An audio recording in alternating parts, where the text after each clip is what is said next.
मस्त अशी झणझणीत आणि चविष्ट अशी तोंडाला चव येणारी बोंबलाची चटणी कशी बनवायची ते पाहू. सगळ्यात आधी एक कांडी लसूण सोलून घेतला, थोडासा आल्याचा तुकडा आणि यामध्येच 1-2 मिरच्या टाकलेल्या आहे. याची आपण ज्या पद्धतीने पेस्ट बनवतो त्या पद्धतीने वाटून घेतलेलं आहे. अगदी थोडंसं पाणी टाकून ती पेस्ट अशी वाटून घेतलेली आहे पाट्यावर.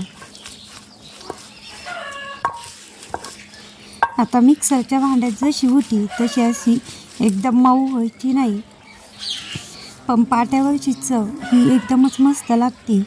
थोडीशी अशी कोथिंबीर घेतलेली आहे त्याच्यातच वाटायला. आणि आता हे सगळं आलं, लसूण, कोथिंबीर आणि 2 ते 3 मिरच्या अशा याची पेस्ट घेतलेली काढून वाटून.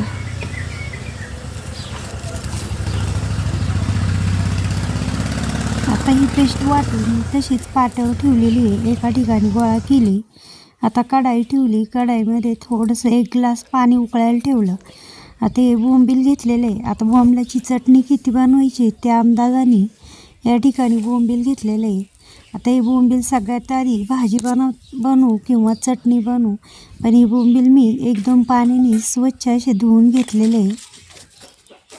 कारण बोंबील वाळवताना अशा माशा ते बसतात म्हणून हे सगळं आधी स्वच्छ केले, तुकडे केले आधी आणि त्याचे जे पख असतात तेही काढले. त्यानंतर धुतले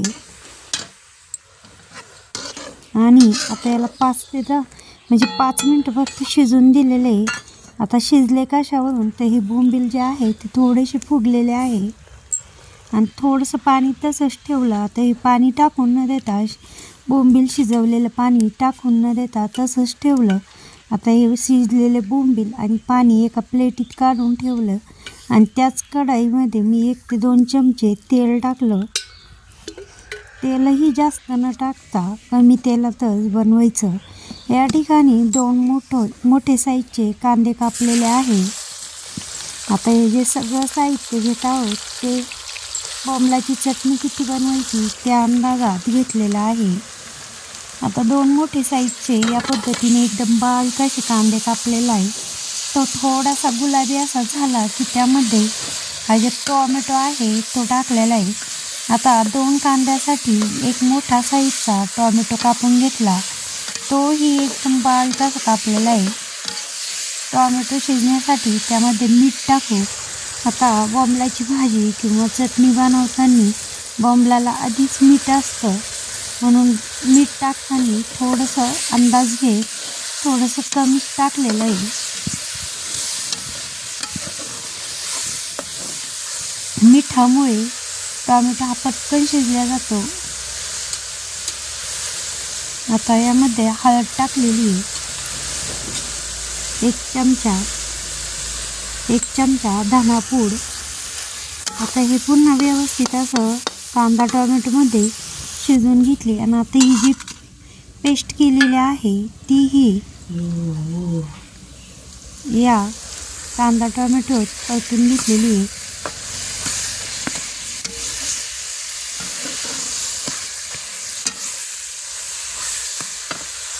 आता यामध्ये काही सुके मसाले टाकायचे.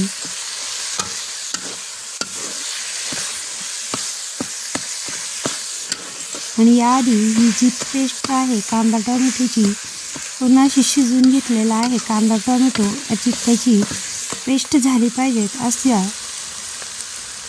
आणि तेलही सोडलेलं आहे. आता याच्यामध्ये ते बोंबील शिजलेलं पाणी आहे त्यामध्ये पुन्हा थोडंसं असं हे शिजवून घेतलं म्हणजे बोंबलाची चवही त्याला येते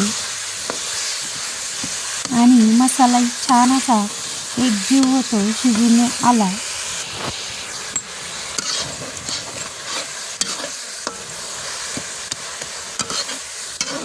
आता जे बोंबलाचं पाणी टाकलेलं आहे बोंबील शिजलेलं ते पाणी थोडंसं आटलेलं आहे मसाल्यामध्ये.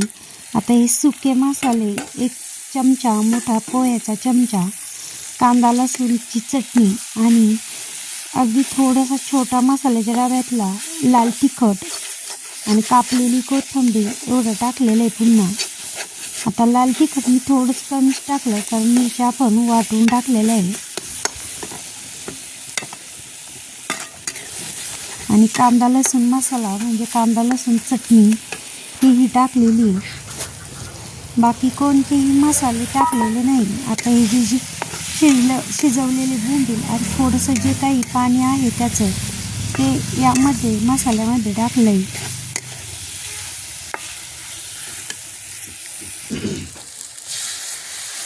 थोडंसं पाणी टाकलेलं आहे म्हणजे चटणी अजून थोडीशी सैल होईल.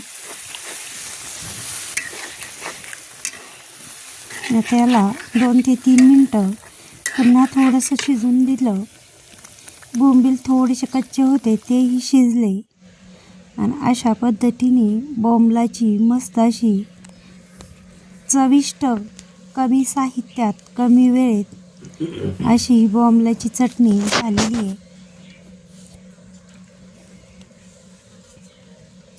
एक वेळेस या सोप्या पद्धतीने नक्कीच बनवून बघा.